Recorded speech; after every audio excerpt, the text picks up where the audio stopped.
Okay, before we get to increasing and decreasing functions, we need to talk about a couple of theorems here. And so the first theorem I'm going to talk to you about is Rolle's theorem, not to be confused with Rowley's theorem from 101 Dalmatians. So Rolle's theorem, let's see what it says. It says let f be a continuous function on the closed interval from a to b and differentiable over the open interval from a to b. If f of a equals f of b, then there's at least one number c in the interval such that f prime of c equals 0. So basically what it says here, let me show you an example. Let me just read this note real quick. This simply states that if you have the same y values at each end of the interval, there must be a point in between called c where you get a horizontal tangent line, because remember, when the derivative is 0, you have a horizontal tangent line. Alright, so here's a function. Notice here that f of negative 2 is 4, f of positive 2 is 4.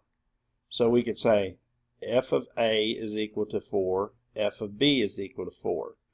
So Rolle's theorem guarantees that there's some point between here and here. Okay, now as long as the function is continuous and differentiable in here, there's got to be some point in here where we get a horizontal tangent line.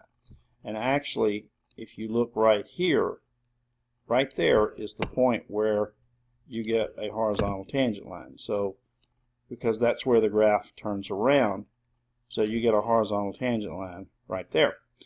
So Rolle's theorem basically just guarantees that we'll have a horizontal tangent line between these 2 points. And again, it says that the function must be continuous and differentiable over the interval. Okay? Now, let's take a look at sine x. So sine x, let's say we go from 0 here, from 0 to 2 pi. So we go from x equals 0 to 2 pi. So let's say that's our closed interval. Okay, well sine x is certainly continuous and it's certainly differentiable over that interval. Okay, well Rolle's theorem, notice that f of 0 is 0, and notice that f of 2 pi is 0. So we get the same y value at the endpoints. So Rolle's theorem says there must be at least one point where we get a horizontal tangent line. Well, actually, you can see there's a point here where you get a horizontal tangent line. Okay, let's see right there. So you get a horizontal tangent line right there. And then also there's a point down here. So it doesn't say you have to get one point. It just means there's at least one point. So in this case, there's actually 2 points where you get a horizontal tangent line in between the interval.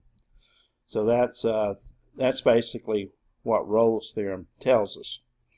Now the reason it has to be differentiable is because, you know, suppose you had a function that did something like this. What if it just went up here and then took a sharp turn? Well, remember, it's not differentiable at this sharp turn. So since it's not differentiable, Rolle's theorem wouldn't apply there in that case. Alright, so I'm going to find the x-intercepts of this value of this function, and I'm going to show that there is a value in between them such that the derivative is 0. Okay, so basically the x-intercepts of this function are, if I factor this, set it equal to 0, I get x equal 8 and x equal negative 2. So what that tells me is f of 8 is 0 and f of negative 2 is 0.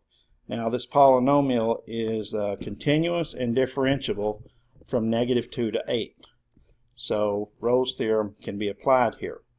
Okay, so we are guaranteed that there is a number between negative 2 and 8 such that the derivative is 0. And now let me see if I can find it.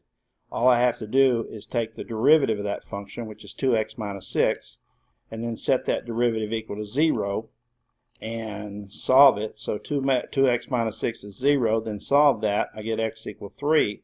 And so sure enough, there is a number, x equal 3, that's in the interval from -2 to 8, where the derivative actually is 0. Okay? So that's Rolle's theorem.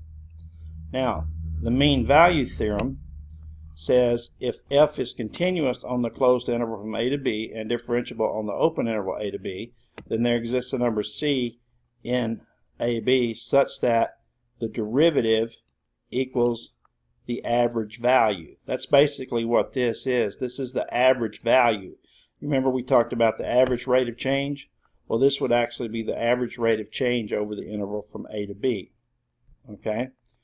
So basically what it says that the instantaneous rate of change must equal the average rate of change somewhere in the interval. Now here's an interesting thought.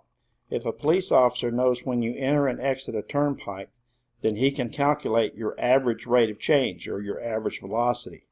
If your average velocity is above the speed limit, this theorem actually tells him that your instantaneous velocity must have equaled that velocity at some point. So basically what I'm saying is, if he knows when you entered and when you left, and he knows then he knows how long it took you to travel the trip. Well, then based on the time you entered and the time you left the turnpike or whatever you're entering, then he can actually calculate your average rate of change. So let's say that he determined that your average rate of change was 80. Well, basically, if your average rate of change is 80, then this theorem, the mean value theorem, basically tells him that your instantaneous rate of change had to reach 80 at some point in the trip. So in other words, you had to be traveling, your speedometer had to touch 80 at some point during that trip between where you entered and where you left that turnpike. So it's a pretty sneaky thing to do, huh? Okay, so let's see if we can apply the mean value theorem. So here's a function, x squared minus x minus 12, and we have the interval -2 to 4. Let's see if we can find a value c that satisfies the mean value theorem. Well, let's find the average value of the function from -2 to 4. So all I have to do is figure out what is f of -2, that's -6. What's f of 4? That's 0. So do f of 4 minus f of -2, that's 0 minus -6. And then divide it by 4 minus -2, that's going to be 6. So you're going to get 6 over 6, which is 1. So the average value of this function over the interval from -2 to 4 is simply 1. Now, let's see if we can find c such that c equals that value. And I don't know why I have 1/3 here. It's supposed to be 1. Okay, so we need to find c such that f prime of c. That's what we want. We want to find c such that f prime of c equals 1. So let's calculate the derivative of the function, and the derivative of the function would be 2x minus 1. But I'm going to go ahead, instead of x, I'm going to just say 2c minus 1. If you want to, you can say x. It doesn't really matter. But the point is you want 2x minus 1 to equal 1. Because that's what we got for the average rate of change. So basically, we want to find the x value that gives us the same instantaneous rate of change as we got average rate of change. So actually, all you have to do is solve this equation. So 2x equals 2, and then divide by 2, so x equals 1. Or if you want to use their terminology, c equals 1. So basically, the number 1 in here actually is the value that gives us the same instantaneous rate of change as we got for the average rate of change over that interval. Okay, so let me give you a visual here. This parabola represents x squared minus x minus 12. And this is x equal -2, -6, and this is the point 4, 0. So that's the interval -2 to 4. So actually, the line that connects these 2 points we found has a slope of 1. Okay, and so that's the average rate of change. That's the average rate of change, is 1. Well, it turns out that the mean value theorem says there must be some number between -2 and 4 that gives us the same instantaneous rate of change. And remember, we found that that number has to be at x equal 1. And so at x equal 1, notice this tangent line here, which represents the instantaneous rate of change, has the same slope as this secant line here. So therefore, we actually did find a value where the instantaneous rate of change is the same as the average rate of change from -2 to 4 for this particular function. And you can see it because the 2 lines are parallel. So obviously the average rate of change and the instantaneous rate of change here are actually the same value.